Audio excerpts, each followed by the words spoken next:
Welcome to Missing the Mark, where we look for meaning in strange places. I'm Christopher.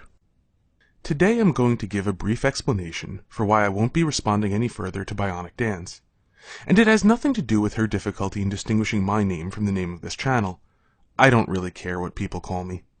I will not be responding because a rule I have been developing is that if a person will not take their belief seriously, then neither will I. I'll explain what I mean in a moment. But first, I should note that in my response, I did actually misunderstand her main point, because I assumed her response was talking about what I said.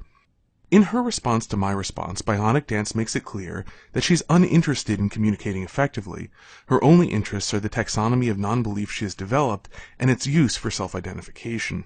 Why she cares this deeply about self-identification, I don't know. If it isn't to stave off the feelings of loneliness which can come from believing in a meaningless world which made us as a cruel joke, I'm guessing she's writing a dating app, presumably called Atheister, though Lacquer would be more catchy. I actually anticipated this in my original video when I mentioned that lack of belief, if meant sincerely, would be utterly uninteresting except if one wanted to date the atheist or keep the rat as a pet. Since she doesn't need my permission for how to write her dating app, why she went to the trouble of talking about my video would be a mystery if she didn't have a Patreon account. Mills need grist, and when one's claim to fame is how much one doesn't know, I'm guessing one needs to manufacture outrage pretty frequently. Anyway, to explain what I mean about Bionic Dance not taking her own beliefs seriously, according to her, in her response to my response, this is what she believes. I am an agnostic apistivist atheist, or someone who lacks any knowledge of God's existence, does not engage in the use of faith, and therefore does not believe in any gods. But in her first response video, she described her belief thus.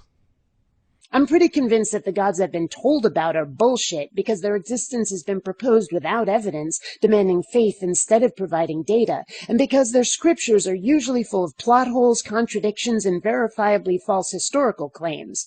But I am leaving my eyes and ears open for a God that can be proved. If pretty convinced means seems likely but I'm not convinced, then these two statements aren't contradictory, but why she's running a YouTube channel against ideas she believes might be right is an open question. If pretty convinced means convinced, then she is in effect saying she's a Gnostic atheist, that is an atheist by the old definition, with regard to gods that any other human being has actually talked about, but agnostic with regard to gods no one has ever talked about. While not technically speaking a lie, neither would this be even a little bit honest. Further, she would have defended her claim that gods she's heard about aren't real, making her earlier complaints about being forced to defend a position she doesn't hold disingenuous.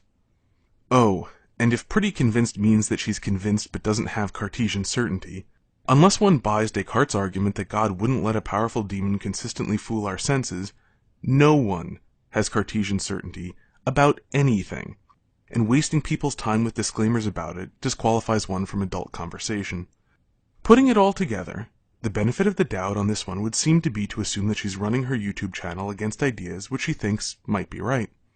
But even giving her the benefit of that doubt doesn't do any good. Consider this clip from her second response video to me. Atheist activism is more a form of self-defense than anything else. If theists could share and play nicely with the other kids, atheists would probably just roll their eyes at ridiculous religious beliefs and go on with their lives. But of course, if she doesn't know that the theists are wrong, she doesn't know that the theists are attacking her. If the theists are right, they are sharing and playing nicely. In fact, if the theists are right, they're being extremely helpful. What she should have said is that atheist activism is a form of self-defense for Gnostic atheists, and either self-defense or self-harm for agnostic atheists, they don't know which. But she didn't say that, and we all know that she didn't say that because it's not what she means. And if she's not going to take what she says seriously, then neither will I.